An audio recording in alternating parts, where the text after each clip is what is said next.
Hi, I'm Jim Geringer. I'm a member of the National Assessment Governing Board and the former governor of Wyoming.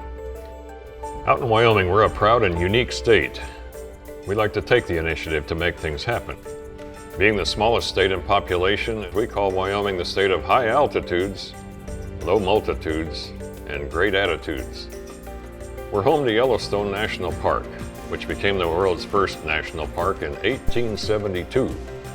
We're also home to Devil's Tower, the nation's first national monument created by President Teddy Roosevelt about 1906. We were the first U.S. territory to grant voting rights to women back in December 1869. And in 1890, when Wyoming was admitted as the 44th state to the United States, we were the first state that granted women the right to vote. Now, these are just a few of Wyoming's firsts, and I'm proud of those as well as many others. But I'm also proud of what we've done in education, particularly our educators and the students, and our results on the National Assessment of Educational Progress, otherwise known as NAEP, the nation's report card. So did you know that between 2009 and 2017, Wyoming was among the nation's 10 most improved jurisdictions in 4th grade math and reading, the two fundamental educational areas?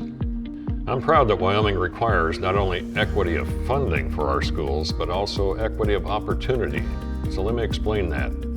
A student in our smallest schools and districts now have access to the same courses and resources as a student in any of our larger schools. And that's because of how we've set up broadband connectivity to all of our schools and classrooms. Back in the late 1990s, Wyoming was one of the first states to connect our schools to the internet, but we went a step further.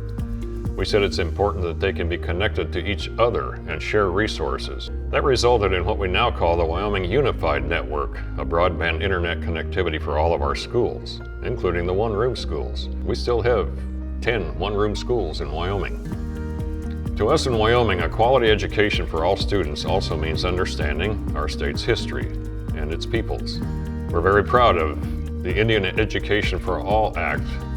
This legislation aims to help educate all of our Wyoming students about the history of the state's native population, the Eastern Shoshone and the Northern Arapaho. Well, now you know a little bit more about why I love Wyoming's unique history and why I'm excited about our future opportunities. I look forward to talking to you more about how we value education in the great state of Wyoming.